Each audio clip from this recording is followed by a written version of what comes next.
சேலத்தில் அரசு நர்ஸ் இடுப்பை கிள்ளிய பிடிஓ பிபி பார்க்க வந்தபோது அநாகரீகம். சேலம் ஆத்தூர் நர்ஸ் ஒருத்தருக்கு ரத்த அழுத்த பரிசோதனை செய்ய வந்த இடத்துல அரசு உயர் அதிகாரியே செஞ்ச பாலியல் அராஜகம் தமிழகம் முழுக்க ரொம்ப பெரிய கொந்தளிப்பை ஏற்படுத்தியிருக்கு.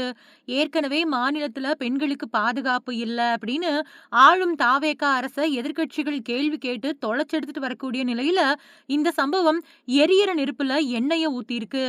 ஆத்தூர்ல அரங்கேறின அந்த பதற வைக்கிற சம்பவம் என்னன்னு தெரியுமா? பெண்களுக்கு எதிரான குற்றங்கள் நாளுக்கு நாள் அதிகரிச்சுட்டு வர்றது, தமிழகத்துல பெண்களோட பாதுகாப்பு எந்த லட்சணத்துல இருக்குது அப்படிங்கிற விவாதத்த மறுபடியும் கிளப்பியிருக்கு. பெண்களுக்கு பாதுகாப்பு இல்ல அப்படின்னு எதிர்க்கட்சிகள் எல்லாருமே ஆளும் தாவேகா அரச நோக்கி அடுக்கடுக்கான கேள்விகளை எழுப்பி கடுமையா விமர்சனம் பண்ணிட்டு இருக்கக்கூடிய நேரத்துல, சேலம் மாவட்டத்துல அரசு பெண் அதிகாரிக்கு நடந்த இந்த பாலியல் அராஜகம் தமிழகம் முழுக்க ரொம்ப பெரிய அதிர்ச்சியையும் பரபரப்பையும் ஏற்படுத்தியிருக்கு.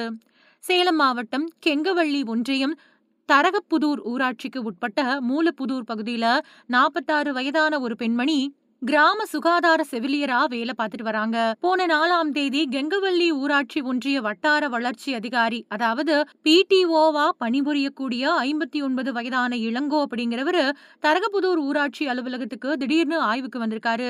அப்போ அங்கிருந்த ஆரம்ப சுகாதார நிலையத்துக்குள்ள நுழைஞ்ச பிடிஓ இளங்கோ தனக்கு ரத்த அழுத்தம் அதிகமா இருக்கிறதா சொல்லி பிபி டெஸ்ட் எடுக்கணும் அப்படின்னு அங்கிருந்த நர்ஸ் கிட்ட கேட்டிருக்காரு. அரசு அதிகாரியாச்சே அப்படின்னு அந்த பெண் செவிலியரும் பிடிஓ இளங்கோவுக்கு ரத்த அழுத்தத்தை பரிசோதனை பண்ணியிருக்காங்க. ரத்த அழுத்தத்தை சோதிச்சுக்கிட்டு இருந்தப்போ நர்ஸோட இடுப்ப பிடிஓ இளங்கோ திடீர்னு கிள்ளியிருக்காரு.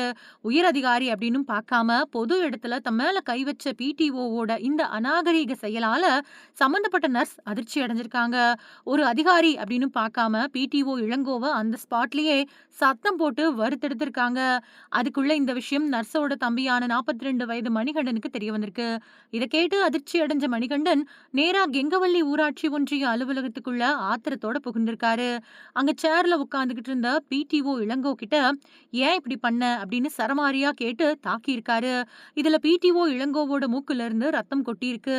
அதுக்கு பின்னாடி காயமடைஞ்ச பிடிஓவை மீட்டு கெங்கவள்ளி அரசு மருத்துவமனையில சிகிச்சைக்காக அனுமதிச்சிருக்காங்க. இந்த தாக்குதல் சம்பவம் பத்தி பிடிஓ கொடுத்த புகாரின் பேர்ல கெங்கவள்ளி போலீசார் தம்பி மணிகண்டன் மேல கொலை மிரட்டல், அரசு ஊழியரை பணி செய்ய விடாம தடுத்தல் மாதிரியான 4 பிரிவுகளுக்கு கீழே வழக்கு பதிவு செஞ்சு அவரை அதிரடியா கைது பண்ணிருக்காங்க. ஆனா இந்த தகவலை தெரிஞ்சுக்கிட்டு கொதிச்சு போன மணிகண்டனோட மனைவி கௌசல்யா அப்புறம் உறவினர்கள் கெங்கவள்ளி காவல் நிலையத்தை ஒட்டுமொத்தமா முற்றுகையிட்டு இருக்காங்க. அக்கா கிட்ட தப்பா நடந்துகிட்ட பிடிஓவை விட்டுவிட்டு தட்டி கேட்ட தம்பிய கைது பண்றதா அப்படின்னு போலீசார பார்த்து கோஷமிட்டு வாதிடவும் விஷயம் விஸ்வரூபம் எடுத்திருக்கு. அதுக்கு பின்னாடி பாதிக்கப்பட்ட நர்ஸ் தம் மேல நடந்த பாலியல் சீண்டல் பத்தி அதிகாரப்பூர்வமா போலீஸ்ல புகார் கொடுத்திருக்காங்க. போலீசார் தீவிர விசாரணை நடத்தி கடைசியில பிடிஓ இளங்கோ மேல பெண் வன்கொடுமை தடுப்பு சட்டத்துக்கு கீழே வழக்கு பதிவு பண்ணிருக்காங்க. தாவேகா அரசுக்கு எதிரா எதிர்க்கட்சிகள் போர்க்கொடி தூக்கிட்டு வரக்கூடிய நேரத்துல அரசு நர்ஸுக்கு நடந்த இந்த சீண்டல் சம்பவம் தமிழகத்துல அரசு ஊழியர்களுக்கே பாதுகாப்பு இல்லையா அப்படிங்கிற விவாதத்தை மறுபடியும் கிளப்பி விட்டுருக்கு.